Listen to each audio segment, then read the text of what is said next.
So yeah, if I have a question, should I go in for this particular relationship? Should I go in for this job? Tarot will tell you exactly. Okay. However, you choose to leave it, or you may choose to, find. And now my friends have asked me to try LSD. And when I tried LSD, I went into a state of trance wherein the whole ride was in front of me, and I had this supernatural experience. And what is biggest takeaway from Bhagavad Gita is definitely that we need to focus upon our karma, our work. Welcome to the Urban Yogi Club. First of all, welcome to Sangeeta Dasgupta. Thank you, Akshay, for inviting me. I'm always very happy and eager to talk about these sciences. We wanted to start off with clinical hypnotherapy, but initially before we move there, could you help us with a little background so that we can set some tone to the story as such? In the year 2002, my father took on to be very critically sick, wherein again it was a journey of healing to bring him back to normalcy, bring him back to good health, back to a normal state. And it was almost at 21 days he was on the ventilator. And I needed to do something. It was beyond prayer. It was beyond apprehension that I needed to do to get him back to a complete state of well-being. And I was able to do. And then the journey of healing began. I first connected with, one of... What was his condition? What was your father's condition? He had a multi-organ failure after a simple fever, which struck onto his brain. And, doctors were also unable to diagnose. And when doctors are unable to diagnose, it is a state wherein doctors say, okay, we are trying our level best. However, you continue to pray. And I'm sure every one of us in our lives would have come across one such experience. I believe so. Yeah. And that is the time when we really look in towards God, towards some higher power. But then, it's what can I do at that moment to come out of that situation? And that was where my journey actually began. My search began. What else can be done? So basically it started with understanding or maybe healing your father initially and getting to know a little bit how can you improve his life. Yes. And he might have had a lot of impact on you, and you're pretty close to him. Yeah, he is my role model. And what was he something relevant to what you're doing at the moment? Not at all. Not at all. Okay. He is absolutely into the field of academics. He was into the Department of Education, retired as Joint Secretary. He was in the Central Vigilance Commission. So altogether a very technical kind of a person. An educationist, I must say. Educationist. Yeah. Fantastic.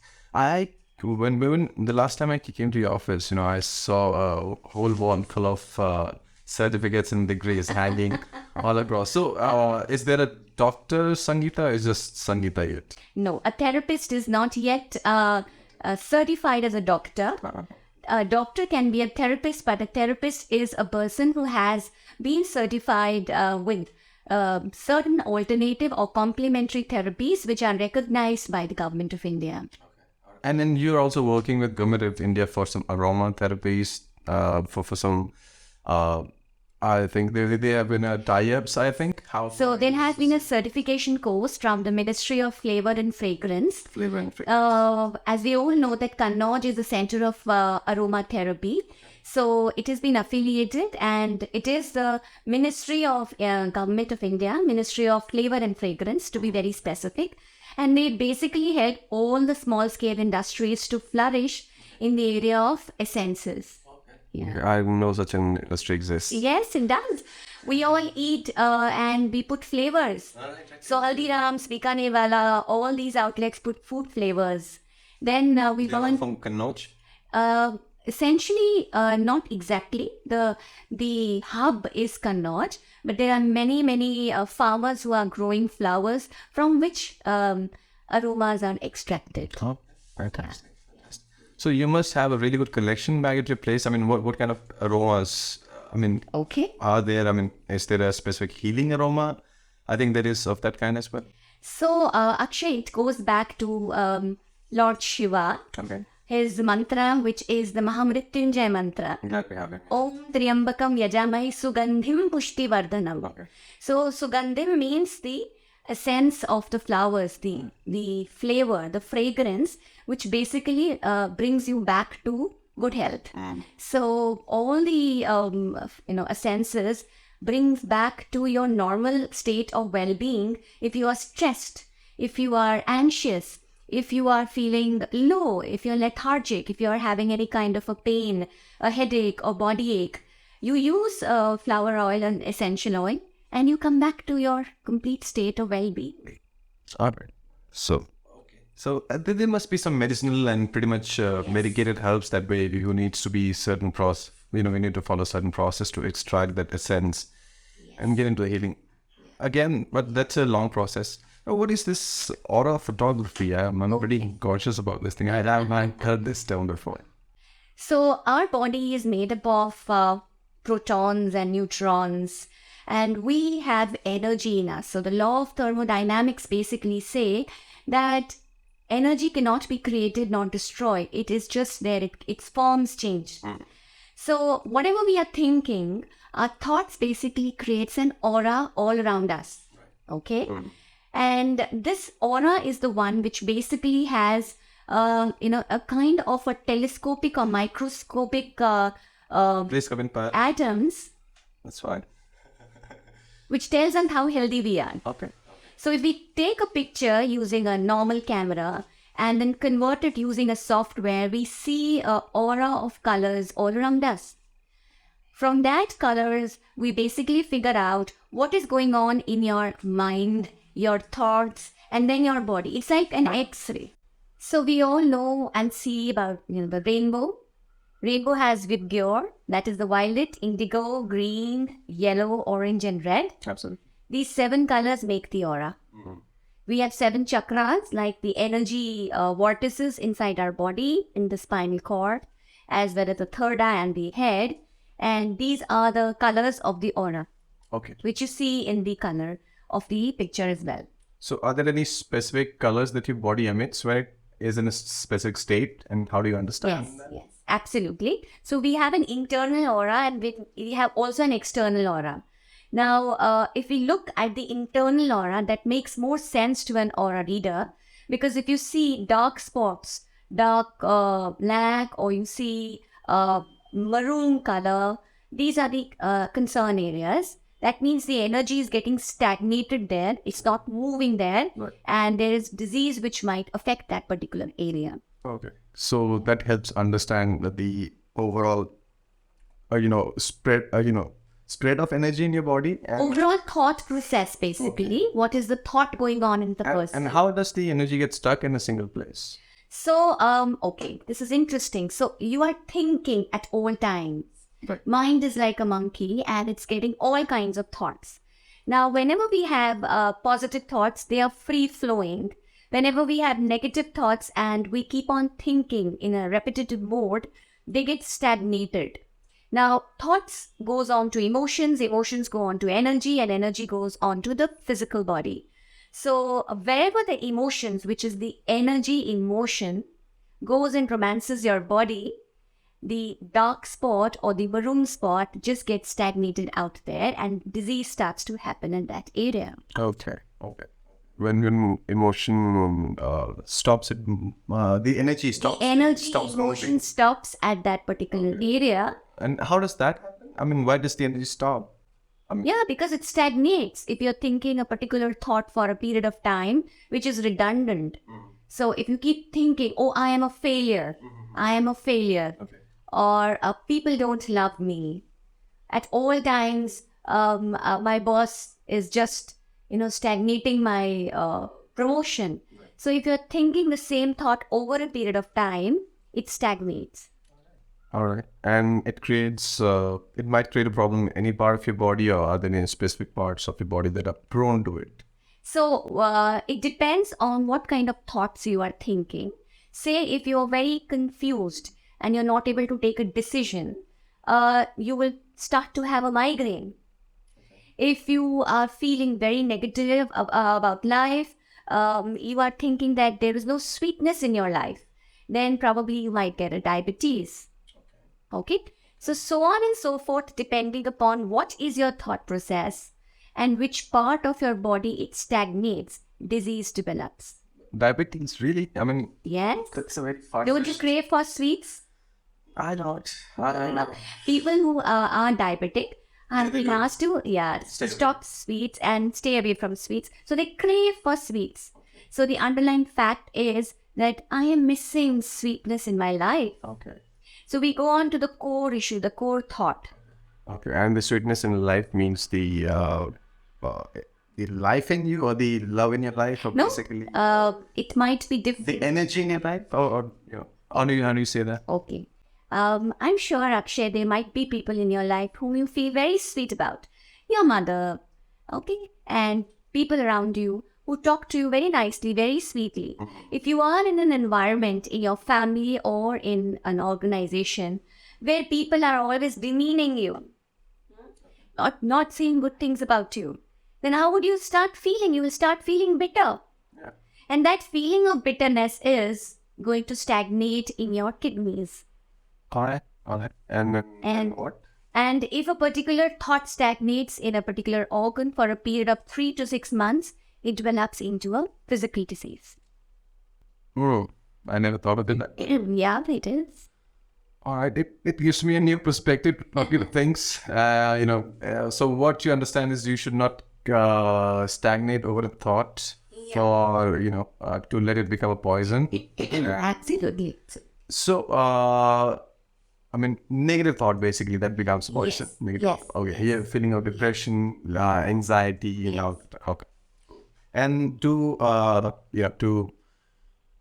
fight these illnesses, you are also pretty much that's why you got into clinical hypnotherapy, and that's how you got. So clinical hypnotherapy is, in India, it's a very diabolical term, because the Babas that have existed before you have pretty much ruined the business. Okay, they might have had the clarity, or they might have gained the science and the clarity about it, and it has been misused in a massive way, as far as I've understood, at least in India. I mean, maybe I don't know if the West is pretty much aware about this kind of concern that exists, but this has actually demeanored the profession. So, I mean, how do you think? I mean, always Indians come across with a situation to make it worse. Everybody's trying to better it, but we are always trying to worsen it. So, I mean, how are you planning to deal with those kind of feelings or concerns that people generally have? When in a very public way, how do you address this? Okay. So first of all, I would like to start with saying I'm very proud to be an Indian. All right? And we need to understand a particular term or a practice in order to then go on to see what is happening around in the world. So hypnosis basically comes in from the Greek term, which means nervous sleep. Okay? And nervous sleep is a term which is paradoxical. That means if you are nervous, you are not able to sleep. You are very nervous. If you are sleeping, then you cannot be nervous. You are peacefully sleeping. Nervous sleep is a term which basically gives the situation of your body or your mind where you are half awake and half asleep, which means that your body is completely in a state of rest, but your mind is very much aware. Rather, it's in a heightened state of awareness.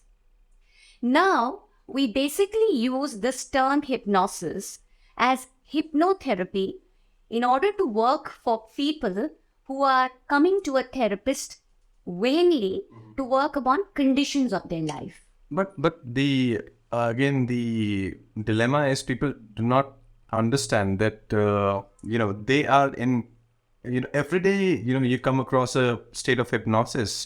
Every day I felt that today itself I was going through some of the documentaries and going through this stuff, trying to understand the subject as a total, and there were a couple of examples that the guys gave, that when you're driving somewhere and you're just zoned out and eventually you reach a place but you do not know how it got there. I'm coming. That is the kind of hypnosis as well. I mean, we do not understand. Very right, very right. That's where I'm coming to.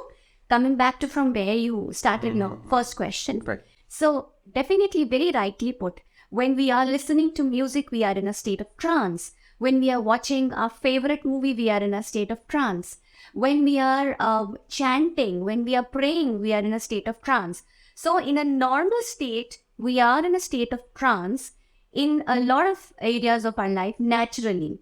But when it happens in a controlled environment, in a clinical setup, then it is known as hypnotherapy. Now, hypnotherapy is of two types basically. We say Western hypnosis and Eastern hypnosis. Now, again, not to go with the region, however, Eastern hypnosis is also done with the people who are coming from the history, wherein they used to work for the autocrats, that is for the king, and were protecting the autocracy. They used to work in controlling people's mind, which of course this technique is known by a lot of siddhas. To protect the autocracy. Absolutely. Because the king wanted to be a king and... Forever. Yeah, absolutely. The power needed to be in his hands. Then, of course, it came also with the siddhas, wherein they also used this for various practices for the well-being of the society. Okay. However, when it goes into the hands of people who misuse it, and like every science has a dark face to it, this science also have a dark face to it. In Eastern hypnosis, wherein people do stage hypnosis, people do a lot of areas wherein they dupe you, like you said rightly, the babas and all, who are not very ethically practicing it. So of course they might capture your mind and then they might take things away from you or do things to you in a certain way. So to put an end to that practice, we basically practice Western hypnotherapy. And we do this with hypnotherapists who are certified from either IMDA, which is International Medical Dental Association, and British Medical Association also has given certification to it. And in India also, in the year 2002, it is completely recognized in the Ministry of Ayush. So when we work with clinical hypnotherapists who work with willing clients in the areas wherein they want to bring a change, like increasing your confidence, increasing your self-esteem, working with your, the depressed one, working inside of you to bring a change outside. So working with stress reduction, also working with past lives, healing through your age regression therapy. So a lot of areas which are scientifically tested on the masses and figured out that it really brings a positive change is clinical hypnotherapy. As I'm listening to all these, ways you are explaining the utilization of clinical hypnotherapy, I'm also comprehending an opposite of exactly the same happening. If somebody tries to utilize it in a certain way, like in a demeaning way, or to demean somebody, or to have an impact on somebody in a in a pretty much of negative way, as in, that is something pretty abundant in Indian society, that we eventually call as maybe black magic, that is sometimes addressed in that way. Maybe we are not clear about it, so we address it in a very wrong manner. But again, hypnosis is a part of all those kind of occult practices that we understand exist.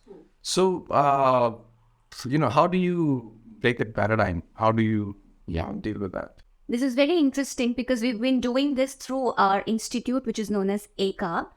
ACA was earlier known as California Hypnosis Institute of India. Right. And we are basically working with a curriculum wherein we create hypnotherapists. So our vision is to create hypnotherapists in every household. So what are we working upon? We are working upon creating, a knowledge and awareness, the wisdom about what is hypnotherapy, how it can be used in a positive way, how, you can work with knowing your mind, how you can work with the people and scientists who have already researched this. So if you go global, you will see HMI, which is the Hypnosis Motivation Institute by Dr. John Kappas. And now his son, Dr. John Kappas, is running it. So we basically understand how relationships are working, what can we do in order to work relationships together, how we can let go of the negative thought patterns which human mind creates. So we are creating an education and awareness amongst the masses by not only practicing hypnotherapy, but teaching hypnotherapy anyone starting from age 18 till 60, 65, 70 to whenever the person is open to learn. And, what should be the pocket that one needs to look into when getting on to this courses of hypnotherapy? The hypnosis courses basically are ICA gives is level 1 to level 5. However, level 1 is for everyone and anyone, and it just comes about to 10,750 bucks. So it's very much affordable. In fact, before level 1, there is a level 0 curriculum, which is only of 3 hours, wherein we give all the facts and myths of hypnotherapy. We teach about the theory of the mind, how our mind functions. We also tell them how to practice self-hypnosis. So it's not that the other person always is doing hypnosis on you, which is hetero-hypnosis. You can work on your own self also to empower yourself. So hypnosis is very powerful when you do it in a self-hypnosis pattern as well. That is indeed a very, very interesting thing that I came across the other day. I was listening to this guy on the YouTube or something, and he mentioned that 5 minutes before you sleep, you can just put yourself into a hypnotic state and maybe visualize yourself to be a certain way, the way you might want to see yourself in the next 5 years, 10 years, whatever it is. That was the form of hypnosis he was suggesting. Yes. Now, my question is, that is one form. I would like to understand a little more about it as well. But there's challenge to sleep nowadays with the rotational work that is ongoing in the public areas nowadays. It is very difficult to get a proper sleep or put yourself to sleep is a very big challenge. So I would like to understand, how to fix, or how to address both of these things. The self-hypnosis as well. So is it just to picture yourself, or is there something else that can be done? And can you understand a little bit about the sleep matters? Absolutely. In fact, you brought these two things very much together, because insomnia, which is sleeplessness, medically what we call as insomnia, is very well worked upon with self-hypnosis as well. And of course, when you go to a therapist, you go to the root cause of insomnia. So talking about self-hypnosis is basically working in organizing all your thoughts in your conscious mind. In day-to-day life, all your thoughts are scattered. So imagine you have thoughts of what is going on in your office. You have thoughts of what is going on in your home. You have thoughts about what are you planning 5 years down the line. Then you have thoughts about your children, your parents. So you have so many thoughts in your conscious mind. In self-hypnosis, we teach a pattern how to, just bring all these thoughts together and organize them using your body. So you basically use your body in relaxing. So we do something known as progressive relaxation. We have certain keywords which we use to open up our subconscious mind. And by a certain procedure, a person is able to learn self-hypnosis in, say, about an hour's time. It is very powerful. Then you can give suggestions to your mind in a state wherein you are completely relaxed. And these suggestions, when repeated 3, 7, 11 or 21 times for a period of almost 21 days, wherein your brain creates a neural pathway, you are able to change your life. You are able to empower yourself for whatever you are looking for a change to be. So not only before going to sleep, because of course sleep you always say because you're in a natural state of hypnosis. But with self-hypnosis, anytime you can give positive suggestions. And of course, you will see a huge lot of change in your surroundings, your health, your prosperity factor, your relationships. A lot of areas can be worked upon with empowering yourself through self-hypnosis. That will be practicing it regularly. Yes, regularly. Every day. Yes. Half an hour before you sleep, you practice it. Yes. And what you do is think of what eventually... do you want to, is bothering you or something you want to achieve? What should you think about basically at that time? So self-hypnosis is usually used for self-empowerment. Because for any issues, you go to a therapist. Now, for self-empowerment, of course, you work upon areas, as I said, on health, on How do I picture it when I'm sleeping? How do I see it? Could you help me with an example? Absolutely. So, in self-hypnosis, you give a positive suggestion after calming down your mind and your body. When you calm down your mind and your body, you perceive that change in your mind either as a vision, that means as a visual, or as a thought, or as a feeling. So, whatever your mind perceives it, you are able to picturize that, visualize that, feel it, know it, hear it, and repeat it. So, by the law of repetition, like we keep chanting mantras 108 times, so by the law of repetition, self-hypnosis changes the way your mind has formed a particular pattern. But again, my question was, how would you organize the thoughts to... That is the technique you have to learn, Akshay. 10,000, can we get a check of 10,000? No, self-hypnosis, definitely level zero. Therapists usually... Basically, what I was looking for is a quick pointer, to sleep with. And that is one thing when I suffer myself. Also, it's a personal question, so for me. Okay. I have a difficult time sleeping. All right. So in that case, you can just focus on your breath. Okay. Focus on your breath for say about 21 counts. Okay. Just feel your breath going in and breath going out. Okay. If the thoughts are coming, let them come. Welcome them. And then bring back your mind on your thought. Once you are calmer, all right, just tell yourself that I accept myself the way I am. Just say that. And see. I accept myself the way I am. Yes, absolutely. Yeah. Just say it for 21 times after calming yourself. And you can come in for a session. Yeah. You can learn self-hypnosis. And definitely insomnia is one major part of life which can be healed. One more thing to share about insomnia. Going a little technical. When you sleep, that means you're in a state of subconscious. Your body is resting and your mind is resting. When your mind does not rest, that means your body cannot sleep. That means a part of your consciousness is not in the here and now. It is going either to the events of the past, which might not be very good, which are traumatic, or it is going somewhere in the future. It's not here, aligned with your body. And when your consciousness is not present, it's just traveling, how can you sleep? So in this situation, would you recommend hypnosis or meditation? Because hypnosis, again, the fluidity, and meditation is the present. So in this situation, how do I go about it? So meditation definitely is a very wonderful tool. However, for meditation, you need to build a discipline. Okay. So if you build a discipline of meditating every day for 10 minutes, you will definitely see that your brain waves are slowing down. You are becoming more mindful. Your thoughts are coming to the present moment and you will be able to sleep better. However, that needs practice. Okay. With hypnosis, you go to a therapist.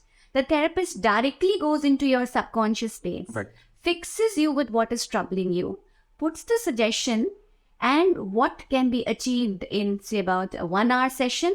Probably with meditation, you will have to build it over a period of certain months. Yes. It is often said that one session of hypnosis is equal to 100 sessions of meditation. All right, you have been awarded the Best Holistic Healer and Trainer of 2017. So how did that come about? I mean, what was the experience of being awarded as one of the best in your field? I mean, that must be really out of the box.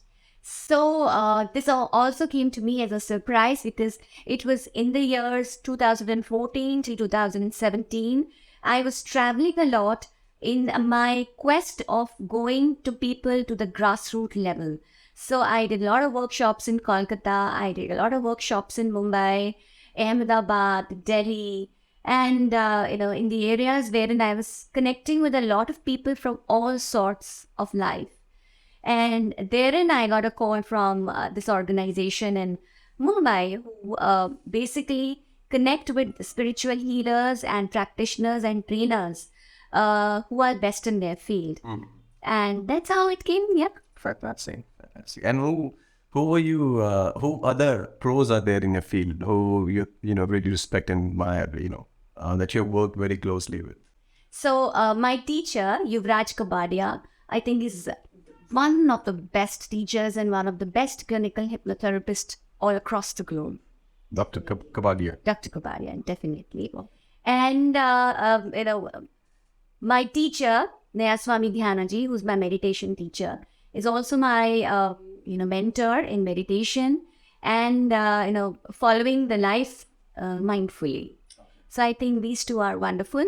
However, if you go into the realm of clinical hypnotherapist, as well as if you go on to various healers, there are many. To name a few, Rajesh Singh is very good in clinical hypnotherapy. If you go on into the field of angel therapy, my teacher Charles Virtue is a wonderful angel therapist. Then if you go on... Charles Virtue. Charles Virtue.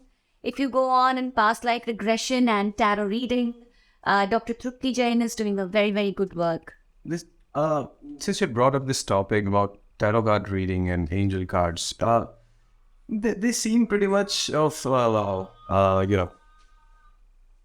don't know. It seems like more of a trickster thing, to be honest with you. That's how I feel. Honestly, that's how I feel, when you look at angel cards and tarot cards. Because you can feel good about it, you can feel bad about it, you can, there is something just generic. There are like 6 billion people in this planet, alright? So at least 500 million are going to have the same sun sign, alright? Out of this 500 million, there would be 50,000 people for whom that prediction might be right. And those 50,000 people again influence 500,000. So it is a very big trajectory that goes to and fro. And I don't know if this really is something we all are so crazy about, because eventually I am pretty crazy about my horoscope as well. Every morning at 6:30, there's a mail that drops in. I watch my horoscope and I analyze my day accordingly. How I need to plan it. But again, I'm very not sure if that's how I need to go about it, or is that? People usually think that tarot are prediction cards. However, it's not about prediction. It's basically about gauging your energy. The other set of cards people use are angel cards. Now, again, these cards, when we do not use to predict your future. It is to gauge your energy and give you a guidance through your intuition. So it's just a visual which you basically have. And it's the mastery of the person who is doing the reading with intuition, with guidance, that you tell that, okay, this might be good for you, this might not be good for you. You need to do these things in order to set things right for your future in terms of health, in terms of finances, in terms of relationships. So tarot and angel cards basically tell you about the current status of your energy. Your energy, where are you placed out of? What are you operating out of? Yes. Occurrence that is on. Yes, absolutely. And based on this, what might happen if you, venture into a new business, if you venture into a new job or a relationship? This might work for you, this may not work for you. What else can be done in order to create this more fulfilling? So it gives you a lot of guidance. So it's not like people who believe, or not like tricking you into a situation, because the cards are open. It's basically like viewing a painting, okay, in a gallery, in an art gallery. So different people perceive a painting differently. No? The person who's the painter definitely perceives it differently. The person who's viewing it perceives it differently. But the basic core of that painting remains the same. So the tarot basically has 72 cards, and angels, of course, every card deck has 44 cards. So if you basically see that your energy will pick a certain card on that particular time when the therapist or the reader is doing your reading, what it is meant for you.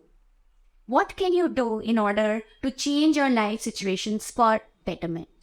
So I do not think, and I haven't seen anyone getting duped by doing a card reading. It's very much open, aware, and in a very much, transparent state. That's the thing about it. You do not get duped in this specific term because you're so generic that it may apply to one aspect of your life, it may apply to another aspect of your life. So you're so vague and generic that nobody can question you back in that context that this is what you said and this was actually wrong. But you might comprehend it in another context of your life.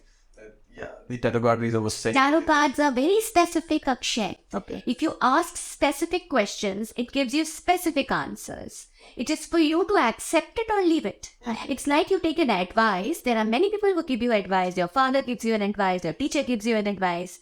You may or may not listen to it always. So yeah, if I have a question, should I go in for this particular relationship? Should I go in for this job? Tarot will tell you exactly. Okay. However, you choose to leave it or you may choose to, fight and leave it that. Yeah. So are you actually correct in those terms to fight against the what the energy has shown you right now? Is it right to fight it and go against it or how? Well, you can ask a question. What can be done if I need to go with this relationship? Okay.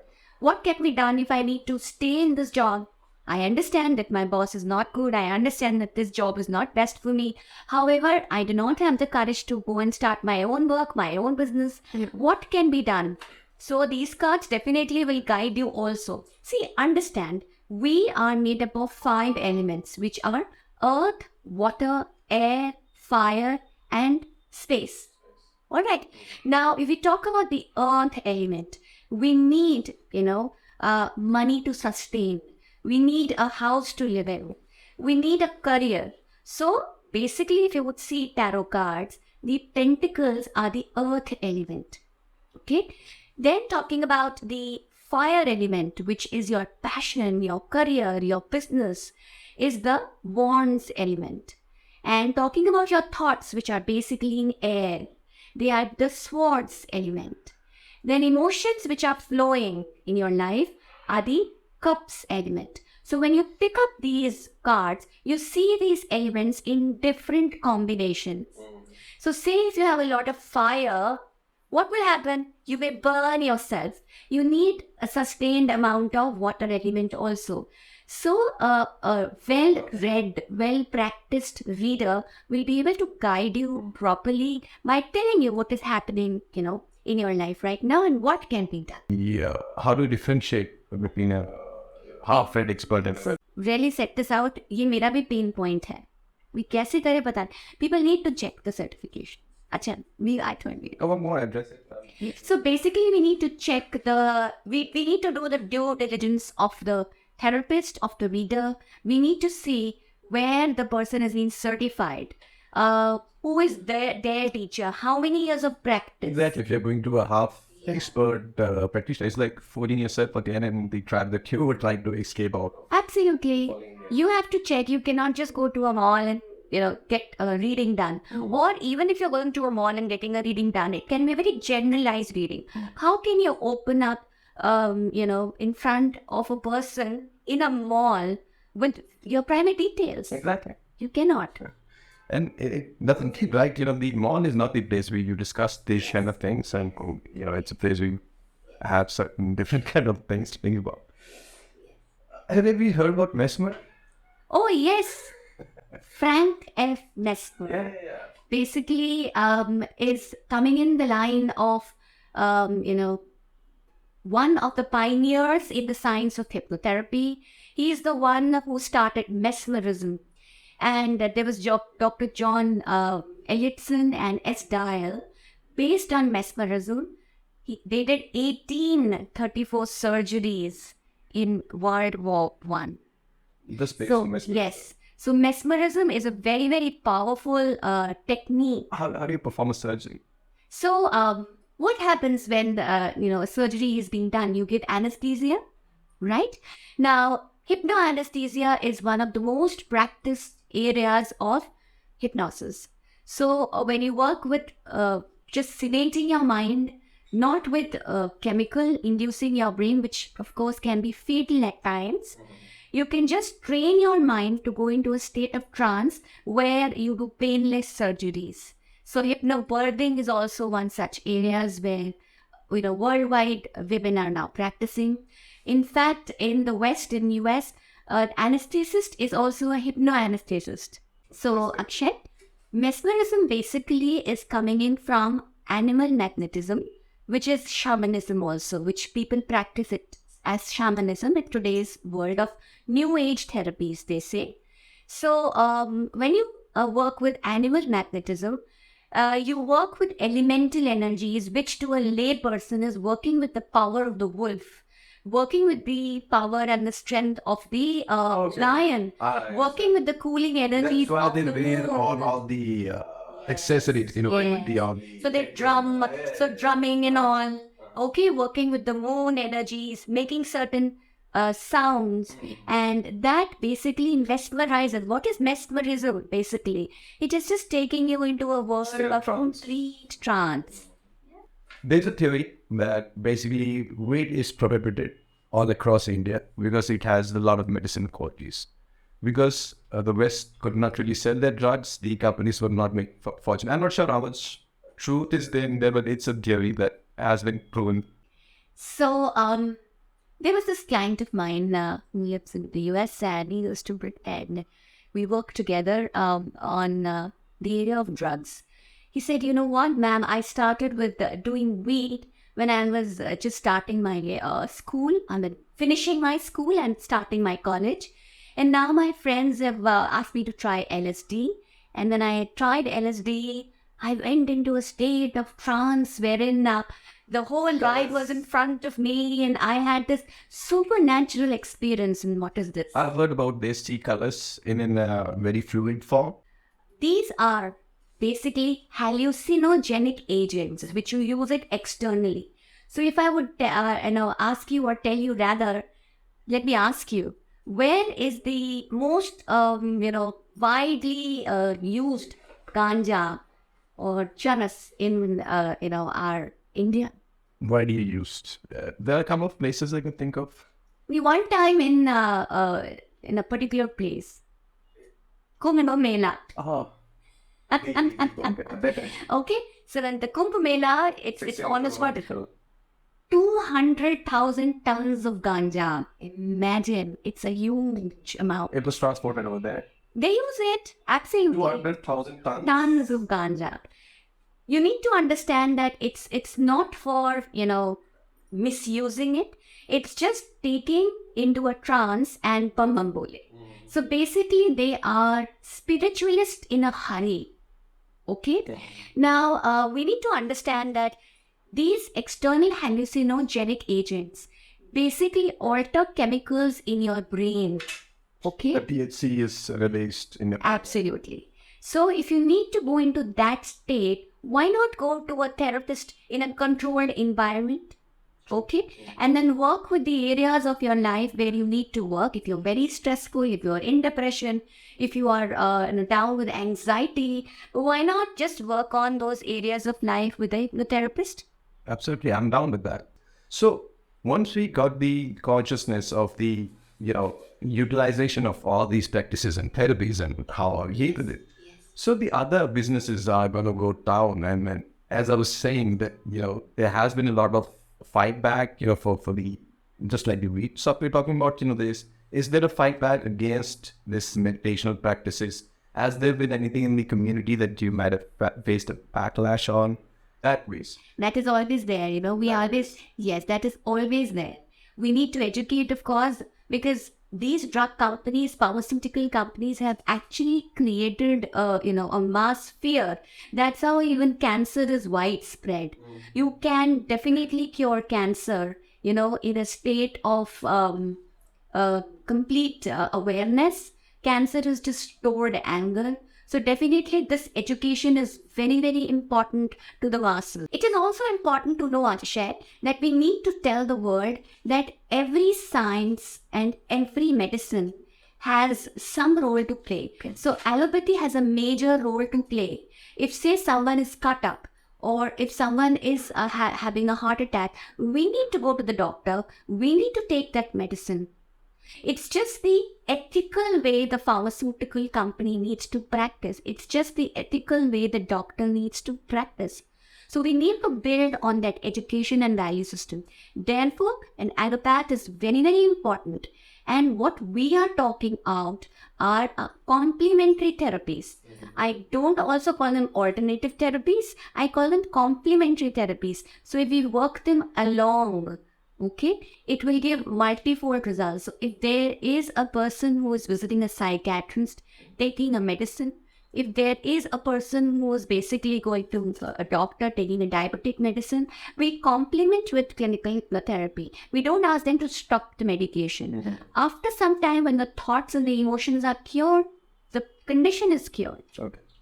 So we need to understand it deeply. All right. So what are your favorite books that you prefer or generally recommend somebody who is actually interested in this? So one of my favorite book, which is life-changing, is an autobiography of a yogi by Paramahansa Yogananda. It is a must-read for every single person. And definitely it will change your life. The second book every person should read is Bhagavad Gita. Yeah. So everyone must read Bhagavad Gita to get in to understand what is life all about and how do we conduct ourselves in life. Okay. So what was your biggest takeaway from Biggest takeaway from Bhagavad Gita is definitely that we need to focus upon our karma, our work. We need to understand that this is the very moment wherein I'm working, I'm putting in my effort and forget about the results. And we are too attached to the results, too attached. So we need to understand the difference between kriya and karma. So this is one thing. Kriya is something which I do at this moment without any intention. I'm just doing because this is what I need to do at this moment of time. So at this moment of time, I'm giving an interview here. All my energies are focused here. And I'm doing it to the fullest. But in case I start to think, oh, what is going to happen? What result is this going to bring in the society? All of that. Whether every word which I'm speaking is not very powerful or not good, then it becomes a karma. And then I'm attached to the result. So the biggest takeaway is just do kriya, just be focused on the present moment, and I'm sure it will bring fruits automatically. So yeah, any certifications that you're any further that anything left out? I don't know. So in the coming years, there's only one agenda, is to create a revolution to bring about a balance in mind, body, and spirit, and to bring in eventual happiness. So I'm doing a lot of webinars because there is still the reach has to be increased. So doing in a lot of webinars, people who are not able to come to workshops and training sessions in various cities, we need to provide them at their space. Again, I'm sorry to interrupt you. I forgot to mention about the healing awesome. How do you pronounce it? Oh, the healing ocean. OSHUN, ocean. Ocean. Ocean to it. Okay. OCEN. So, OCEAN. I put it OSHUN. Oh, okay. The reason. Ocean. I was confused about how to pronounce that exactly. Is it like ocean, like something you do Osho or something? I'm not sure. It's a very good question. People usually ask me. So the Healing Ocean is my organization, which is a wellness training organization, training and coaching organization out of Gurgaon. OSHUN is a ascended master. She is a goddess from Africa. So goddess Ocean from Africa is the goddess of fertility. Is the goddess of water. Is the goddess of bringing in new life. And the Healing Ocean is a space wherein we bring all the alternative and complementary therapies together. We make you fertile so that you flourish, you grow, and you spread your wings and surge yourself in complete joy and accomplish what you want to. Absolutely. That's what we are all striving for. Thank you so much for joining us. And sorry to keep you guys waiting. You're welcome, Akshay, and thank you. I really enjoyed this session. It was a pleasure having to get this done. Abhishek, I really appreciate you being here. Well, thank you for being here again. Thank you so much, guys. Thank you, Akshay.